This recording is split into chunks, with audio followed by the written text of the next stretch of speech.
Well, good morning, church family, and welcome to worship at Wahoo First United Methodist Church. My name is Pastor Michael Carpenter, and I am so glad that you have decided to join our church family for worship today. Today we begin a quick 2-week worship series on the practice of Christian mindfulness and how to practice the presence of God. And so I know that this worship will be especially transformative for you. Before we get into that message, though, we do have a few announcements for us as a church family as usual. The first announcement is, as always, I encourage you to leave a comment here however you are watching this worship video, or even whenever you are watching this worship video. Today especially, I encourage you to comment with your favorite Bible verse. If there is a verse that you just go back to time and time again, it could be one verse, it could be a whole chapter, it could be a few words of a single verse. Whatever is a Bible verse that you draw strength from or hope in hard times, I encourage you to share that in comments below. I know life can be hard for a lot of us right now, and I know that many people here watching this video today will be encouraged to see the scriptures that you comment. They can go find them for themselves, and they can find the same hope and strength that you have. So I encourage you to leave that in a comment below. All right, so that also, as we have announced last week, as you may have heard last Sunday, we are continuing online only Sunday morning worship throughout the season of Lent. However, when Lent begins on Ash Wednesday, February 17th, we are going to begin rolling out a Wednesday evening event here at our church every Wednesday in Lent. So what that's going to be is at 5:45 here in the sanctuary each Wednesday evening in Lent, we will have a family Lent message here in the sanctuary so we can gather for a time of inspiration and fellowship, so we can finally see members of our church family back in our sanctuary together. So then, when the message is over, people are encouraged to grab a meal as takeout on their way home, or you could skip the message altogether and just come through, make it a drive-through type event where you grab dinner and go home. We have a wonderful crew of volunteers who have already planned out the menu, and each and every meal, I promise you, is going to be fantastic. So if you don't come for the message, and I highly encourage you to come for the message, I encourage you to at least come and grab some dinner for you or your family, and to see members of our church family in this time where we really need fellowship. We'll have more information coming out soon about the menus, as well as what you can expect in the Family Lent message, but know that we are trying to plan an extraordinary and meaningful Lent for everyone in our church family and our community. So then also, in line with our church's decisions for worship and ministries going forward, we have rolled out a survey that we are encouraging everyone in our church family to fill out. There is a link to the survey that was emailed to you, and it is in the comments below however you are watching this video. So I encourage you to go follow that link if you haven't taken the survey already, so you can let us know both your preferences for worship as well as if there is any way our church can better meet your spiritual needs. This is a hard time, and the church exists to be a place where we can communicate God's presence to you, as well as the hope, the strength, and the resources here on earth that we can provide. And so if there is any need that the church could be better at filling, I encourage you to put that on the survey. So I also wanted to let you know that we will be observing Holy Communion here next Sunday, February 14th, kind of a special Valentine's Day communion for us as a church family as we wrap up our new worship series. So I encourage you here anytime over the next week to come by the church office to pick up your communion elements so that we can share this holy meal together as a church family next Sunday, February 14th. I also wanted here to take a moment to thank everybody who has supported our church financially. As we looked over last year's financial numbers, I am happy to report that when it comes to financial giving from members of our congregation, from regular, ongoing financial stewardship, that we had more in donations in the year 2020 than we had in the year 2019. Which, considering we were only in-person worship with everything normal for about 10 or 11 weeks before everything shut down, I think is a wonderful testament to your faithfulness and generosity as a church family, and so I wanted to say thank you. So one of the ways also to make it easier to give in this time of COVID when we're not worshiping in person is to go to our church website, wahoomethodist.org/give, and you will find a link to go to our online giving platform where you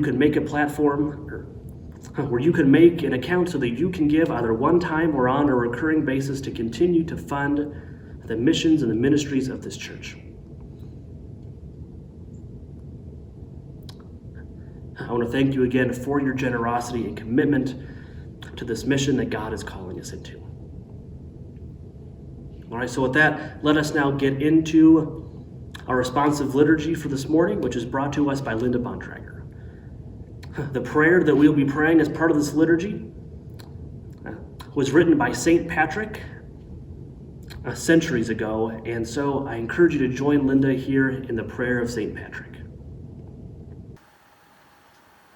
Today's liturgy reading is the prayer of St. Patrick. Please say the words with me as they appear on the screen.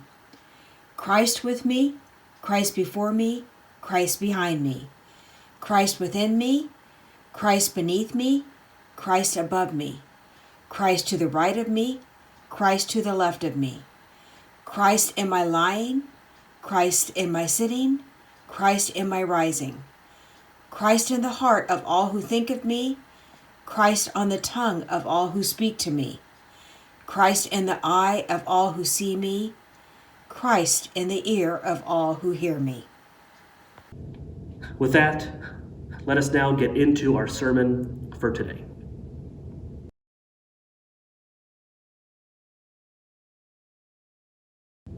Has this ever happened to you before? You're driving somewhere. On a road you've driven a million times before.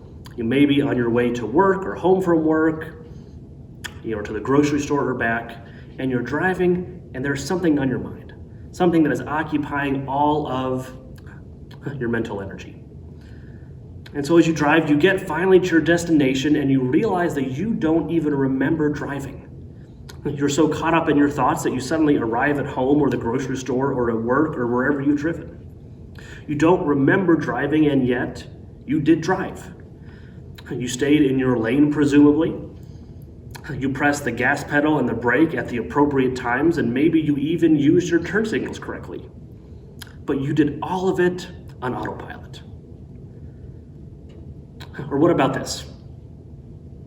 Someone is talking to you, and maybe it started out as a conversation.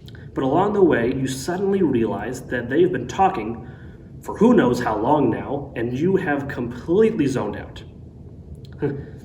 Sure, you've nodded along as they've talked, added in a few perfunctory mm-hms or at the right places, but you haven't actually heard a word of what they've been saying. Maybe you've had an experience like that in just the past few days. Maybe the person you zoned out on is sitting right next to you. But what about this? You want to hear from God. But every time you pray, you hear and feel nothing. Or maybe you want to pray, but you can't find the time to pray. You don't know the words to pray, or you start to pray, and as soon as you start praying, you get distracted. We live in a distracted world. We are constantly bombarded with more information than we can process at one time, much of it noise that we wish we could tune out. And so if you have ever felt like a stranger in your own life, where life happens to you and you just move passively from scene to scene, this message is for you today. If you hunger for a life that runs deep, not just wide and stretched thin, then this message is for you today. What if I told you that there was a way to live more present in your everyday life? What if I told you there was a way to connect to God more closely and more reliably? What if I told you there was a way to feel more alive and in control in the midst of all these distractions? Well, that's what this brief 2-week worship series is about. It's about a practice that is both ancient and yet all the rage in our culture today. It is a practice grounded in Scripture as well as practiced by other faiths, and it is backed up by modern scientific journals and research as effective and useful. This practice is called mindfulness. So for this series, I am relying heavily on this book here, which is titled Right Here, Right Now, written by my seminary professor and friend, Dr. Amy Oden. So if anything piques your interest in this worship series, I highly, highly recommend that you check out this book. We're only scratching the surface of Christian mindfulness in this limited time here, but Dr. Oden's book is a wonderful companion to increasing your awareness of God and God's presence with you right here, right now. So Dr. Oden defines Christian mindfulness this way. She says that Christian mindfulness is the practice of paying prayerful attention in the present moment to God's abundant life. Mindfulness is about being aware of yourself in your space, to notice where you are right now and to acknowledge what is happening right here, right now.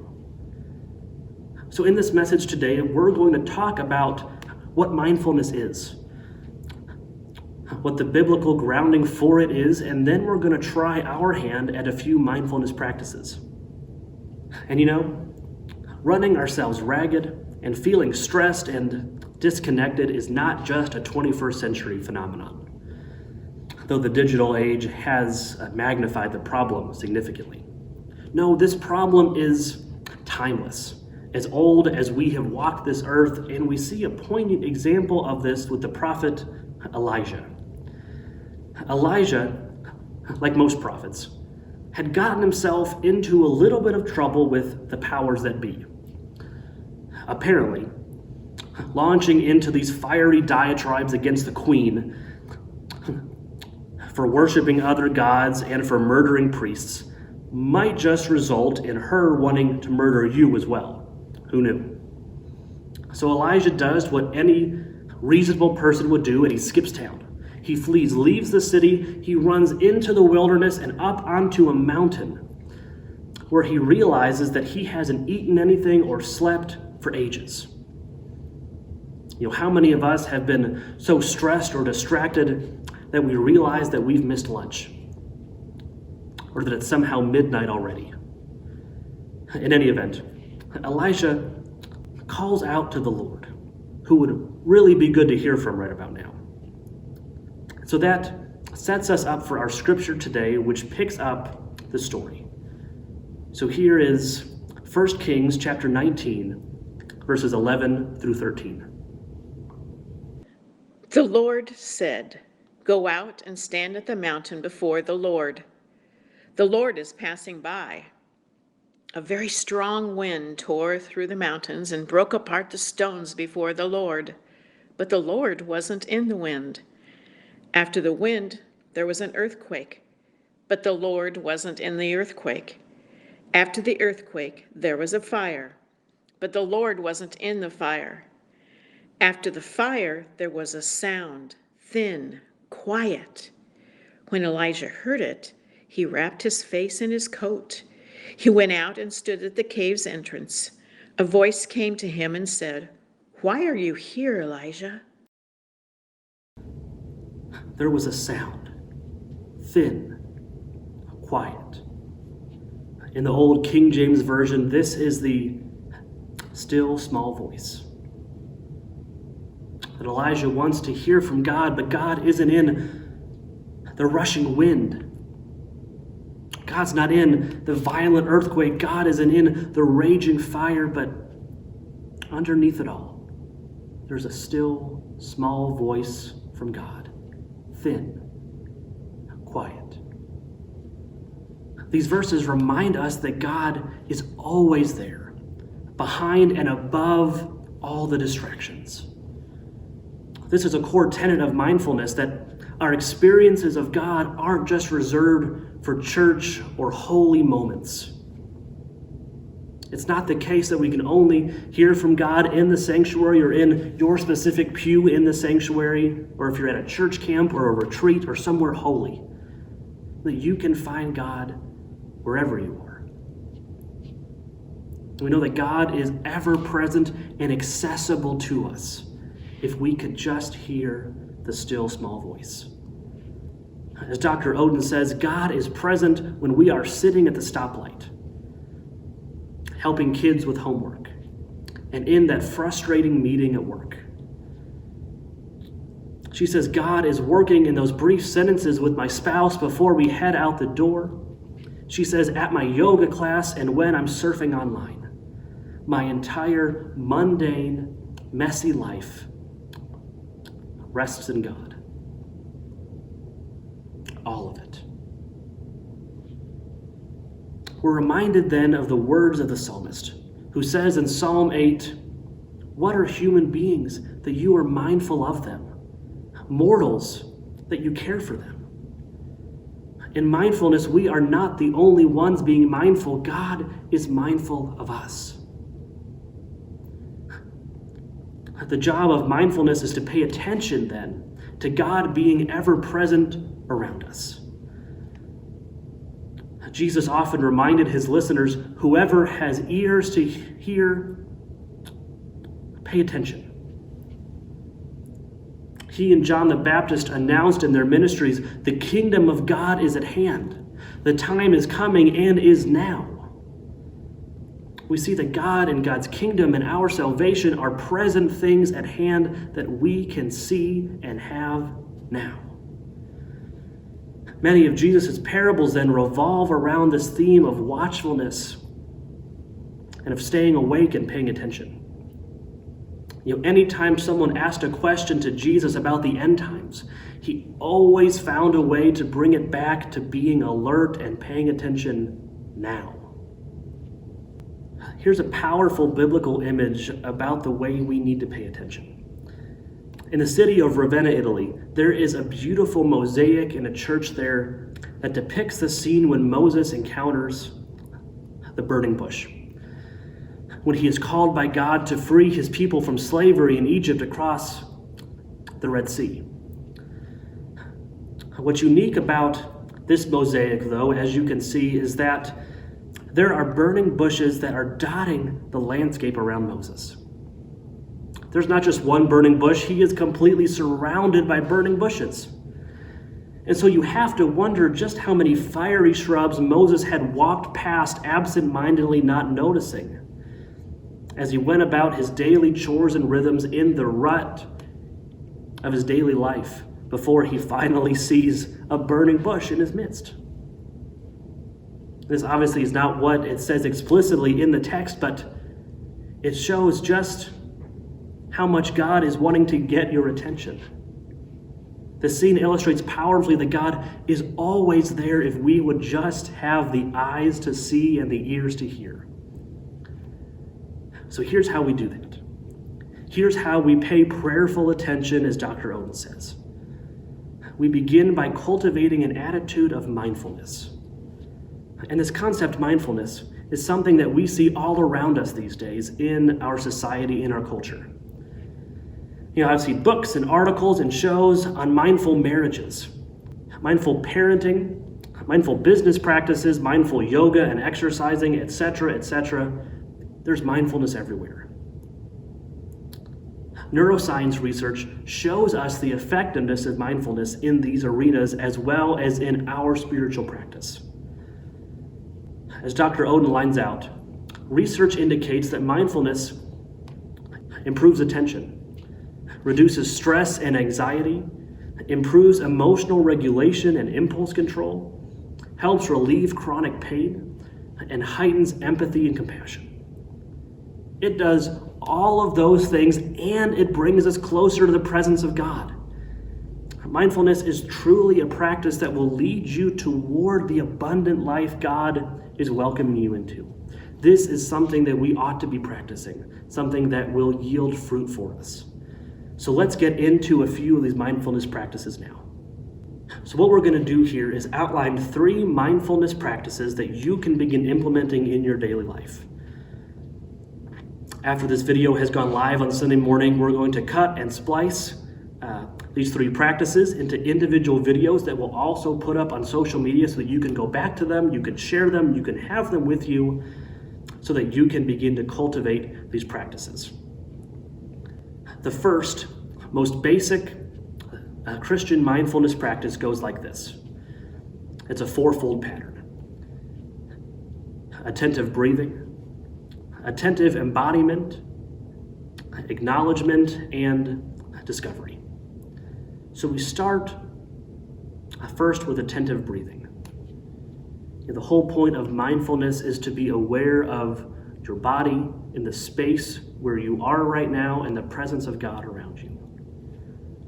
So as you watch this right now, take 30 seconds to notice your breathing.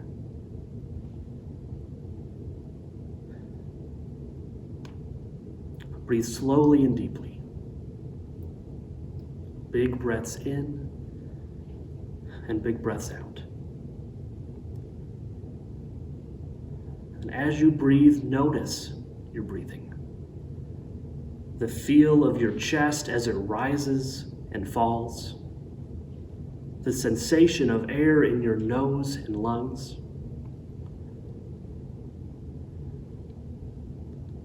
Take time to breathe in and out purposefully. So then second, as we continue our attentive breathing, we move into attentive embodiment for 30 seconds. So continue to breathe mindfully and let your breathing fill your whole body. Visualize your breath filling your lungs, then your torso, then your arms and legs, providing life from the tip of your head all the way down to your toes. Focus your attention as you continue breathing, noticing what arises in your body as you pay attention to it. Sensations or feelings, perhaps a tightness here or an ache there. Simple noticing is all that is required here at this step. Don't analyze, justify, or fix any of these sensations. Just feel your body in your space now, knowing that God has met you right here, right now. So then third, we move to acknowledgement for 30 seconds as well. So acknowledge whatever arises from your mindful breathing and embodiment. Acknowledge the thoughts, the feelings, the sensations, or attitudes that are in you right now. Positive, negative, whatever. Acknowledge whatever it is. So we are acknowledging here, not judging, not clinging to whatever we feel or think. And so a helpful image for us at this stage is that of a river, with each thought or feeling passing by in the river's current, while we stand on the shore and watch them go by. We acknowledge it, then we let it continue on. So then fourth and finally, spend another 30 seconds in discovery. As each thought or feeling or sensation passes by on that river, hold it within God's presence and see what you discover. Do your thoughts or feelings shift as you hold them in God's light? Do they increase? Do they decrease? Do they go away entirely? Imagine a brief conversation with God about what you've noticed so far. What is God saying to you about them? Remembering that God loves you unconditionally and extravagantly. So a helpful note on this practice: you cannot fail. There is no wrong answer in this mindfulness exercise. The point is simply to be present where you are and acknowledging God's presence in it. It's also absolutely fine if your mind wanders during this exercise. We're not used to sitting in silence or looking introspectively within ourselves. And so if you find your mind wandering in this practice, just bring your focus back and release that distracting thought down the river's current.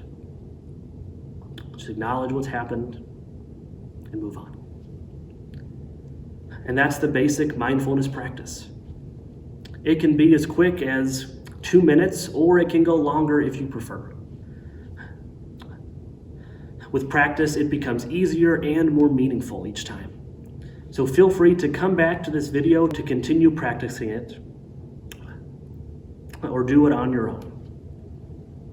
Taking 2 minutes twice per day will root you in God's presence more securely. I recommend setting an alarm on your phone for a few times during the day that you'll be able to take 2 minutes for this practice. The beauty of it is that you don't need anything except your own breath.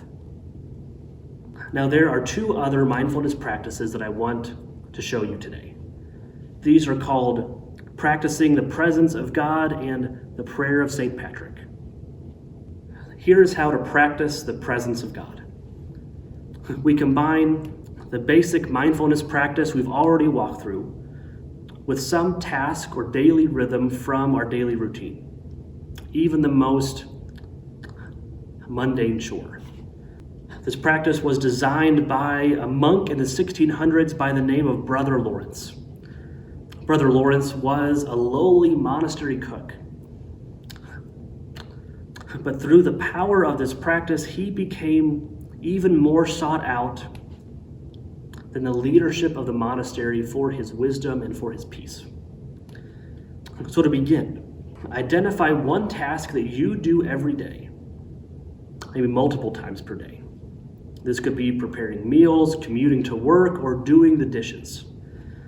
And so each time you do that task, use the 4 steps of the basic mindfulness practice to become aware of God's presence right here, right now, in the midst of that chore or task. Those steps are attentive breathing, attentive embodiment, acknowledgement, and discovery. And finally, allow God's love to fill your lungs as you focus on your breathing, and then your whole body, so that you and God are doing the task together. This is formative for me, particularly as I do the dishes each evening. Instead of a boring, mind-numbing, time-wasting chore, it becomes a cherished time to spend with God. Monks would use this practice in their candle making, as they would say a prayer after each dip of the taper candle into the wax. I've adapted this practice myself as I have started making my own candles here as a spiritual practice. So by mindfully practicing the presence of God, you can transform your daily life and chores into precious moments with God. The other mindfulness practice I wanted to share with you is based on the prayer of St. Patrick. This was our responsive liturgy earlier in our service, and you may have heard it before. The prayer is a beautiful litany invoking Christ's presence in the 3-dimensional space around us: above, below, in front, behind, on my left, and on my right. So here is how we use this prayer mindfully. Begin the first step of the basic mindfulness practice by focusing your breathing. So after 6 to 8 slow breaths, begin the second step, attentive embodiment. During this portion, begin St. Patrick's prayer. With each phrase of the prayer, focus your attention on the aspect of your body that the phrase describes. For example, during the phrase, Christ before me, focus your awareness on the front of your body and of Christ's presence there leading you forward in the day. So hear now the words of that prayer again. I'll go through them, probably too quickly for you to have a meaningful time, but so you can hear the words. Christ with me, Christ before me, Christ behind me, Christ within me, Christ beneath me, Christ above me, Christ on the right of me, and Christ on the left of me, Christ in my lying, Christ in my sitting, Christ in my rising, Christ in the heart of all who think of me, Christ on the tongue of all who speak to me, Christ in the eye of all who see me, Christ in the ear of all who hear me. And so it may help to have that prayer written out so that you can take the time you need on each portion. Then once you have finished, continue on to the acknowledgement step, acknowledging what arises within you as you go through the steps of the prayer. Then finish up with step 4, mindful of discovering Christ's presence with you. And so that is how to mindfully pray St. Patrick's Prayer. So as I said before, these are just a few practices of Christian mindfulness. If you are interested in learning more, please comment on this video or pick up Dr. Amy Houghton's book right here, right now. So next week, we're going to round out this brief series by talking about mindfulness in our relationships.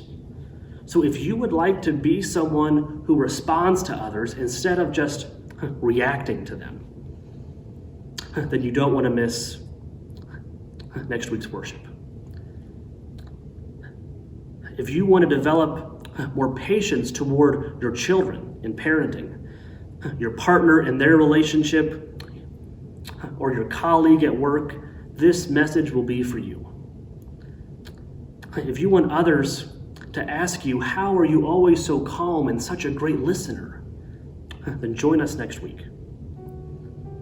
For now, go from here in the presence of God, who loves you and is mindful of you. May you have eyes to see and ears to hear God with you right here, right now. Amen.